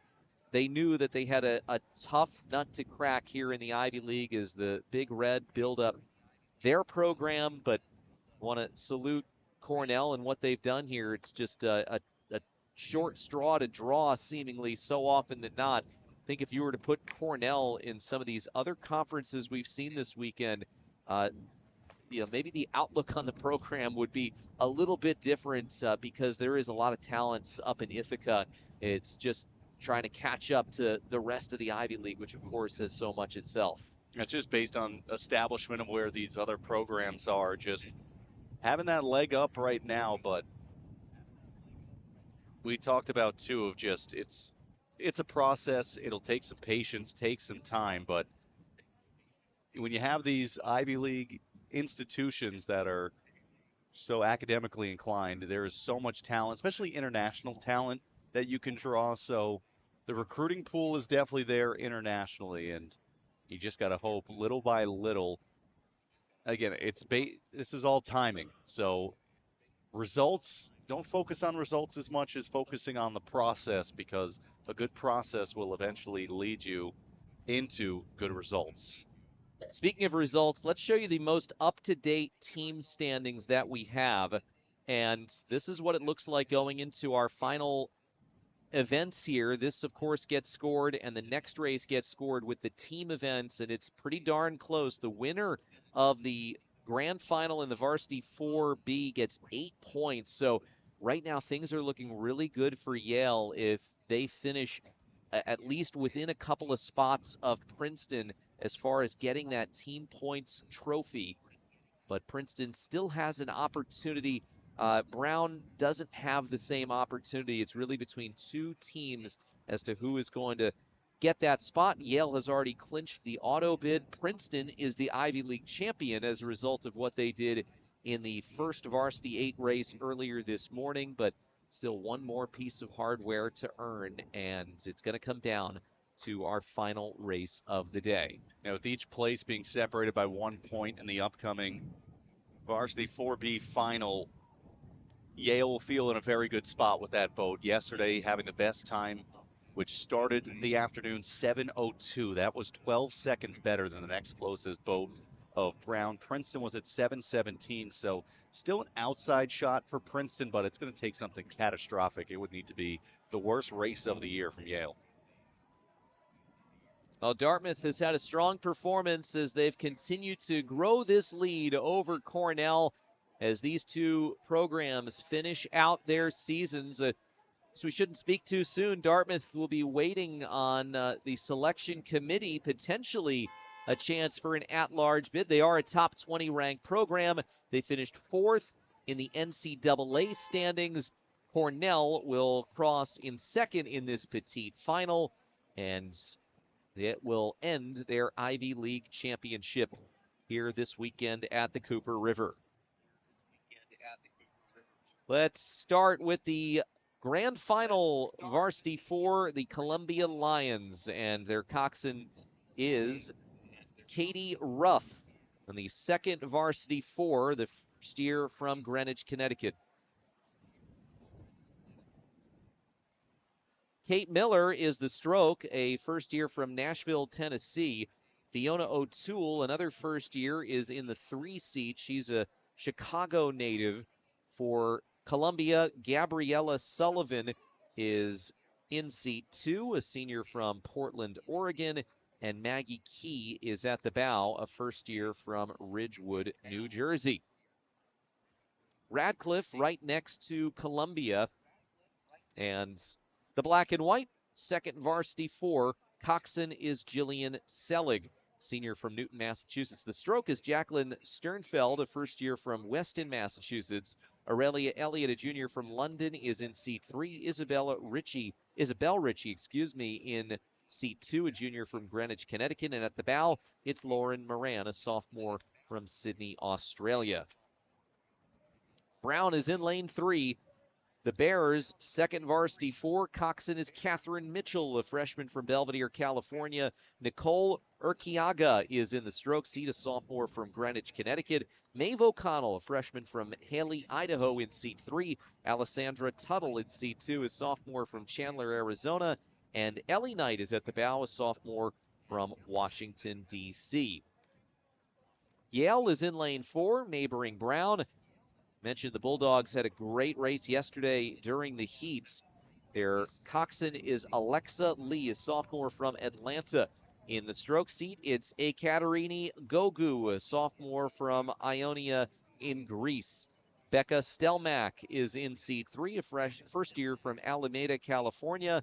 Seuss Tudor, a junior from Princeton, New Jersey, is in seat 2, and Emily Turnbull, a first year from San Francisco, is at the bow. Here we go in our final race of the day. You've got at the bottom Columbia, then Radcliffe, Brown, Yale, and now we give you the boating for the Princeton Tigers, second varsity 4, the Ivy League champions in the first varsity 8. The coxswain in this group is Lindsay Saunders, a sophomore from Weston, Mass. Cecilia Sommerfeld, a senior from Germany, is in the stroke seat. Karina Makosko is in seat 3, a junior from Winston-Salem, North Carolina. Percy Wayne in seat 2, a freshman from Old Greenwich, Connecticut. And Jess Maybe, a sophomore from Great Barrier Island in New Zealand, is at the bow. And finally, for the Penn Quakers, at the top of your screen, Penn's boat is coxed by Rhea Patel, a sophomore from Collegeville, Pennsylvania. Ellie Johnson is the stroke, a junior from Point Pleasant, New Jersey. Fallon Perry Pelletier is a freshman from San Diego in seat 3. Celia Gallagher in seat 2, a senior from Wayne, Pennsylvania. And Sabrina Maffa is at the bow, a freshman from Watertown, Connecticut. Your lane assignments, you see in lane 3, Brown is out to the early advantage. Yale is currently in second place, a seat back. And then you've got Princeton by about the same margin running in third place. Fourth place is Radcliffe trying to get back to contact against those 3 crews that have separated themselves as we near the quarter mark. For Radcliffe, trying to get closer to that front 3, then dropping into the back of the pack. The exterior lanes, Penn and Columbia. Slow starts, dealing with some turbulence on the outside lanes, but Yale has just overtaken Brown. Yale, very fast boat yesterday, and this is all about the Bulldogs here in this final race of the morning. Just trying to clinch another trophy on would be a very strong day. Princeton, the Ivy League champions with the varsity 8, but Yale team totals and the automatic qualification. So they are looking to put a bow on a very strong outing. That was the big question coming in. CMAX rankings had them as the favorite. Yes, losing out in the varsity 8, coming in second, but the big question, could they fully overtake Princeton, who has been so consistent, the gold standard? They have done very well. So here's the situation as far as the team points trophy. Yale, all they have to do is finish 4th or better, and they will capture that team points trophy regardless of where Princeton finishes. If Princeton wins, in order for the Tigers to win that team points trophy, they need Yale to finish in 5th place or lower. 5th place would mean there would be a tie, and of course the tiebreaker going to the first varsity 8 winner. But it's looking right now that Yale is not going to be denied at the very least a top 4 spot. And the Bulldogs, if this continues, they're going to put themselves in position for a decisive team points championship. And Princeton will merely have to settle for being Ivy League champions and, of course, having a great weekend and a tremendous team as well, as we've got 500 meters left in this Ivy League championship. And Yale with no aspirations to talk about any tiebreakers falling in the pack. They are just looking to put a strong finish to this one halfway through. And for Yale, looking for their 4th golds. They have a couple of silvers. Princeton, a couple of golds, a couple of bronzes in the 3rd varsity 8 and the 1st varsity 4, and that's second in the 2nd varsity 8. But obviously very tough to have a clean sweep with how good this conference is, but as good as you could hope for Yale. Got ahead of myself. We are in the final 1,000 meters. Of course, we'll get to that 3-quarter mark in just a little bit. The Bulldogs, they won this boat back in 2022, the only time they've won it at this Ivy Championship since this has been contested in this manner.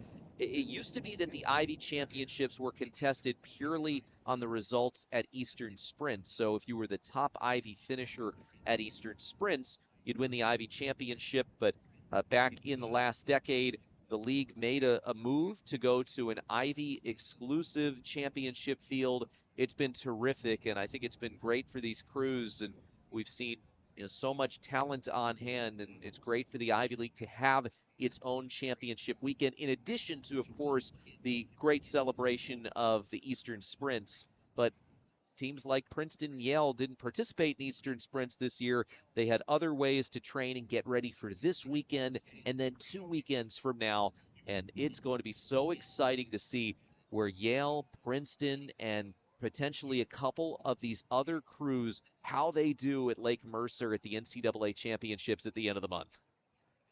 Getting a preview of the NCAA tournament with so many of these boats that will be there upcoming. So we know the implications conference-wise, and we knew that with Yale and Princeton, one of them would get the automatic qualifier, and it wouldn't really affect the other. It's good to have that hardware add to the trophy case, but these are programs that are well set up going forward, and they will take all the lessons of this weekend with them into the NCAA tournament. Well, this 2nd varsity 4 won all of its competitions this season for Yale. Radcliffe, Princeton, Dartmouth, Syracuse, Cornell, Rutgers, Ohio State, and Michigan all went down to this group from the Bulldogs. They've been an amazing sparring partner with the 1st varsity 4 for Yale. Earlier, we saw that Bulldog crew win the grand final, and this crew is on its way to another win in the grand final and capping off what has been a tremendous weekend at the Cooper River for the Yale Bulldogs, as Yale is on its way to another team points championship. They won it in 2018. They won it in 2022. The Bulldogs already claimed one prize earlier this morning with the NCAA auto bid. And now, with this win in the 2nd varsity 4, Yale wins the Ivy League Team Points Trophy as Princeton fights it out to earn 2nd place in this 2nd varsity 4. Remember when this race was close and it was a good bunching? Brown is across there, but that's just breakaway speed from Yale. They knew they were in a very comfortable spot going into this race, but leaving no doubt another podium for the Bulldogs and a perfect ending to the weekend. It's been a great weekend for the Bulldogs as we wait for the Penn Quakers to cross to close out this final grand final of the morning in the Ivy League. We'll return in just a moment. We'll give you the final team standings and wrap things up at the Ivy Championships in New Jersey. So good resume builder for the Big Green, and they're hoping it's something that can spur them forward and they'll get in that large spot. Now for the Team Points Championship, and Yale, they just needed to finish in the top half. They did, and with that earned their 3rd ever Team Points title, knocking off Princeton by 5 points. Brown finishes a very solid 3rd place finish, and then Dartmouth and Harvard Radcliffe finished tied for that 4th, 5th position. Penn finishes in 6th, Columbia and Cornell rounding things out. So it's going to be very interesting when it comes to the NCAA selection committee, because we talked about you want to finish in that top 4. Well, Harvard, Radcliffe, and Dartmouth finish in that tied for 4th spot. Both teams are ranked inside the top 20. Radcliffe ranked 12th in the country coming into this weekend. Dartmouth ranked 19th.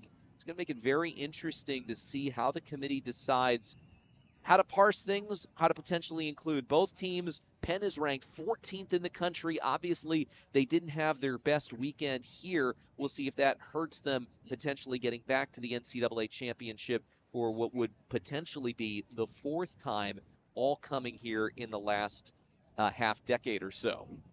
We'll wait and see, but a very deep conference. It was an incredible weekend in New Jersey. 4 golds, 6 podiums for Yale. They left no doubt. Very strong showing top to bottom, and now these teams will set their sights on national aspiration. Oh, we were treated to some of the finest rowing you'll see in any conference across the country here this weekend on the Cooper River. We saw Princeton continue its domination in the first Varsity 8, winning an 8th consecutive Ivy title. However, the Yale Bulldogs did not miss out on some of the prizes, the automatic qualifying bid and the team points trophy. Great racing on the Cooper River. A big thanks to our crew. My broadcast partner, Tyler Davey. This is Alex Viscoli saying so long. You've been watching the 2025 Ivy League Rowing Championships on ESPN.